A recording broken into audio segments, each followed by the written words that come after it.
शादी कर लेना चाहिए था और अभी भी समय गया बीता नहीं है।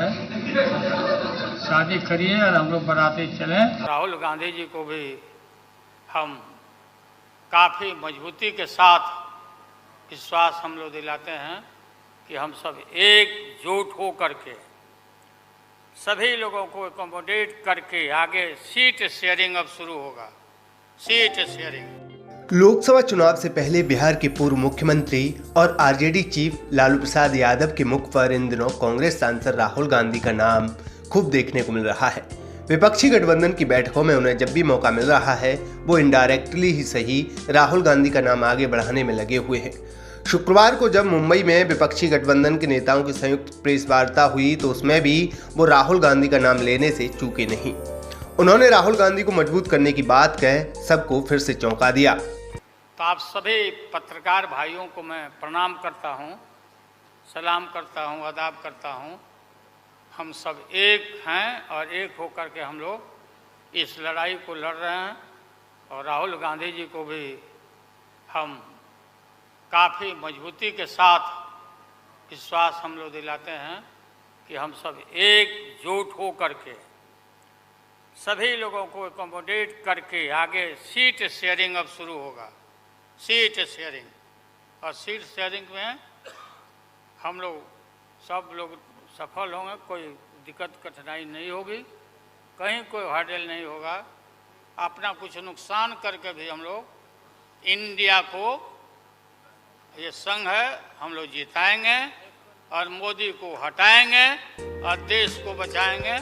राजनीति के माहिर खिलाड़ी माने जाने वाले लालू यादव ने अपने भाषण के दौरान जिस तरह राहुल को भरोसा दिलाया, उस वक्त लालू और राहुल गांधी के बीच की केमिस्ट्री देखने लायक थी। ये पहली बार नहीं है जब लालू यादव ने विपक्षी दलों की बैठक में राहुल गांधी के नाम का जिक्र किया है। पटना में हुई विपक्षी दलों की बैठक में भी लालू यादव ने राहुल को दूल्हा बनने की सलाह देकर चुटकी ली थी, जिसके कई गहरे राजनीतिक मायने निकाले गए थे। लालू यादव जैसे मजे हुए नेता के मुख से निकले शब्द और व्यवहार को नजरअंदाज नहीं किया जा सकता है। ऐसे में सवाल खड़ा होता है कि आखिर क्यों लालू यादव बार बार राहुल गांधी का नाम ले रहे हैं। दरअसल इंडिया गठबंधन की मुंबई बैठक में लोकसभा चुनाव के लिए प्रधानमंत्री पद का चेहरा कौन होगा इसका ऐलान नहीं हुआ है, लेकिन लालू यादव ने शुक्रवार को मंच से राहुल गांधी का नाम लेकर इसके संकेत दिए हैं।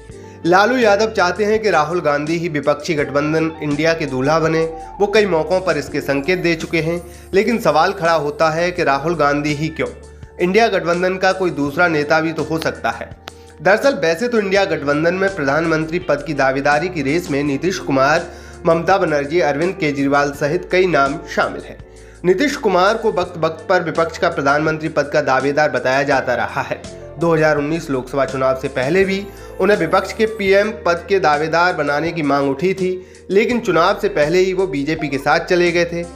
हालांकि 2022 में वो फिर से आरजेडी के साथ आ गए, जिसके बाद से वो बीजेपी पर हमलावर है। विपक्षी एकता की अगुवाई भी नीतीश कुमार ने ही की है, जिसके बाद से वो एक मजबूत प्रधानमंत्री दावेदार दिखाई दे रहे थे। लेकिन जैसे जैसे विपक्षी एकता का कारवां बढ़ता गया तो प्रधानमंत्री चेहरे की दौड़ में दूसरे मजबूत नेताओं के नाम भी चर्चा में आ गए। हालांकि यहाँ तक विपक्षी गठबंधन के पीएम पद के दावेदारों में राहुल गांधी का नाम शामिल नहीं था, लेकिन राजनीति के तेजी से बदलते घटनाक्रम ने राहुल गांधी को तेजी से चर्चा में ला दिया।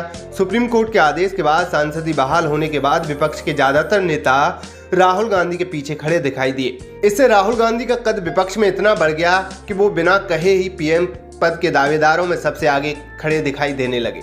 लालू यादव इस बात को समझ रहे हैं। उनको पता है कि किसी और नेता के नाम पर सहमति बनना बहुत मुश्किल है, क्योंकि गठबंधन में सबसे बड़ी पार्टी कांग्रेस है जो किसी और के नाम पर सहमत नहीं होगी।